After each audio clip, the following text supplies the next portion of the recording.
Well, welcome to our intercessory prayerful conversation. With me today is Pete Grassow. Some of you will know him. He joined us for Holy Week a couple of years ago now, I think. And Pete has subsequently moved to America, to Brookings in South Dakota. And Pete, I just messaged you not too long ago and said, hey, you're up for a conversation. It's still quite early in the morning there for you. And so thank you for joining us. You are a good friend. You're an academic, you're a minister, you're a musician, you're a soccer fan. And although the top I'm wearing now is not a soccer top, I do wear it in honor of Liverpool, I want to tell you today. You know. And yeah. I know you don't necessarily support Liverpool. I've just made my coffee. It's first cup of coffee time in the morning here.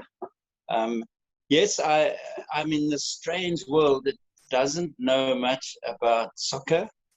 They use the word soccer. If I speak of football, they think of something else completely. I do support an English team. I support Burnley. And most years, I just hold my breath, hoping they won't drop out of the league. And so I'm feeling okay because they're hanging in at number 10. But yes, congratulations to Liverpool. Well, it's nice to see you in your Africa T-shirt all the way across the seas there. And yes. And Pete, thanks for joining us as part of our our prayerful conversation. I wanted to ask you, and it really is it's a sincere and serious question to go. There's so much obviously that's wrong with the world, so we can't talk about everything. But just for 2 or 3 things this morning, what do you think? What would you say are 2 or 3 key things that are wrong with the world that we should be prayerful about?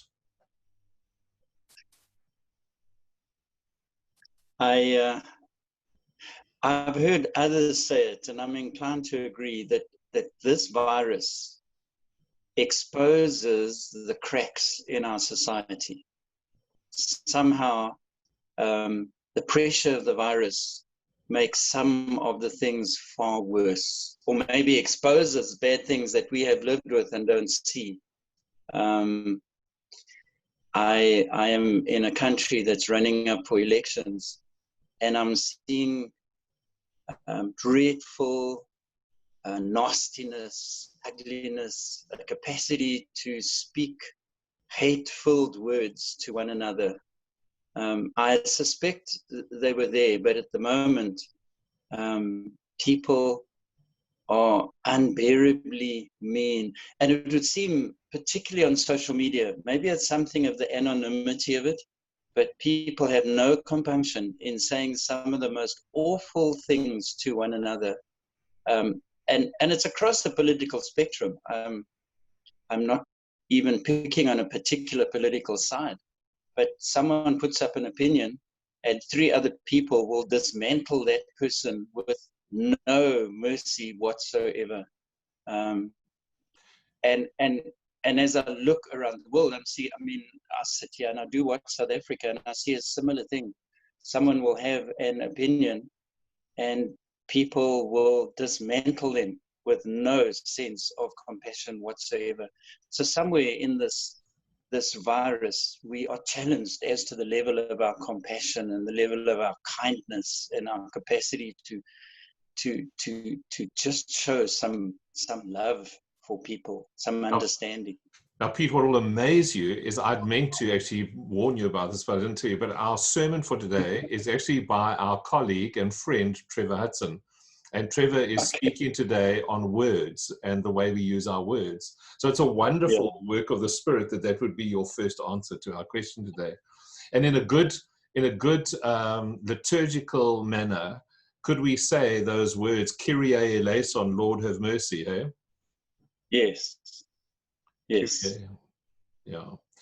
That's a helpful one. Peter, second one, do you have what else is wrong with our world?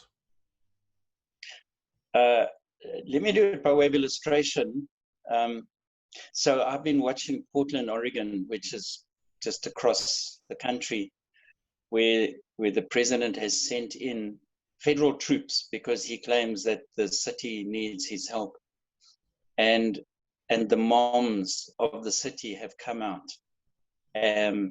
They dress in yellow, and they have been protecting the right to protest. But as a South African, I watch this, and I think I am seeing a measure of bullying men taking on women and not showing much compassion. And I wonder, what is it in our psyche, in our male psyche, that makes it seem okay for us as men to bully women? These moms are essentially saying, leave our city alone.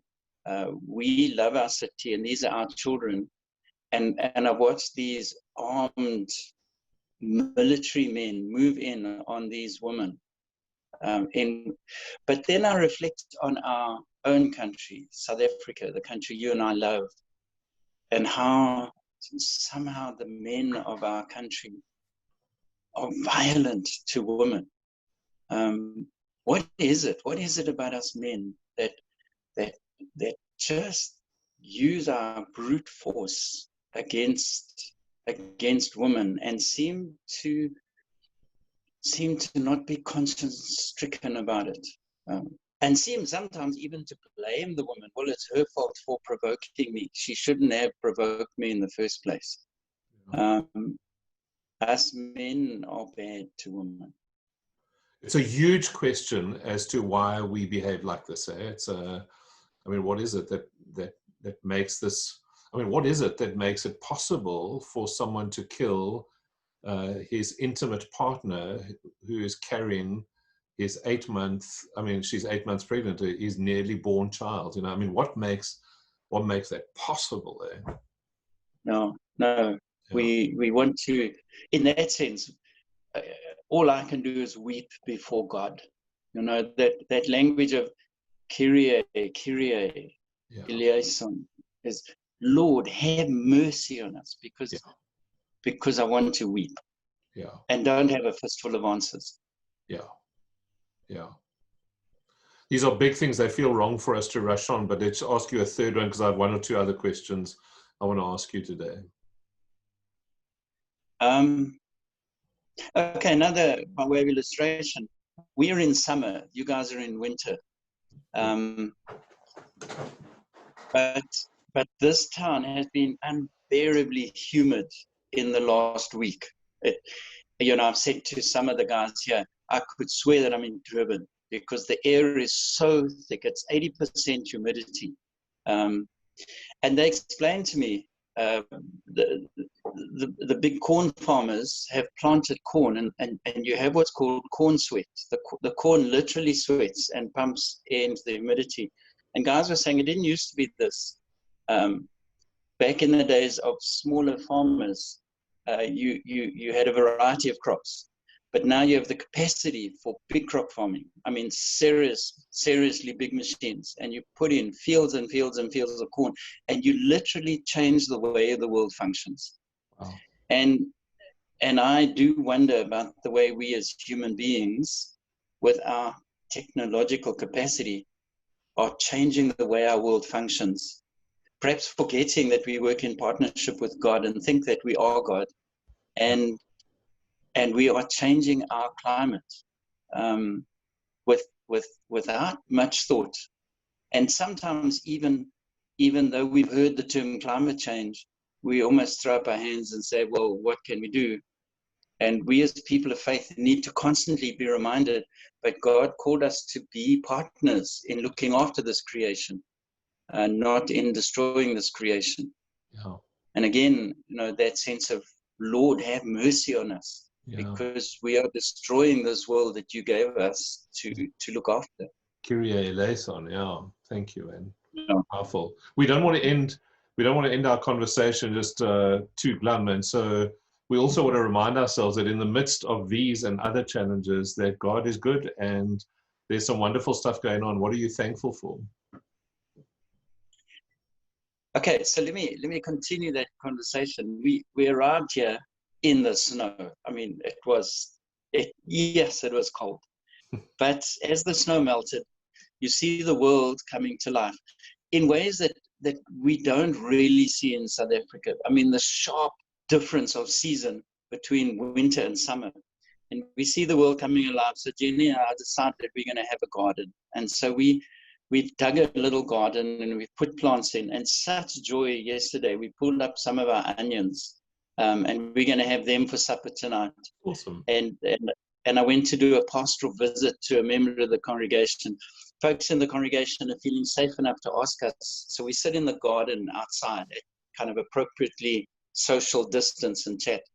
And then they went off to the garden and they pulled out some potatoes. And so we've got some potatoes and some onions from the garden. And then Jenny's been growing tomatoes, but her tomatoes are in a pot, because in the beginning we had to bring them in because of the frost. But so we have literally for supper homegrown food, and that's such a gift. The tactile nature of, we watch this grow, and in that sense to say thank you to God for continuing to look after us. We sometimes, I think, can be so overwhelmed by all the bad stuff that we forget to notice God's blessings, and they're as simple as onions and potatoes and tomatoes, which we will have on our plates for supper. Yeah, that's wonderful.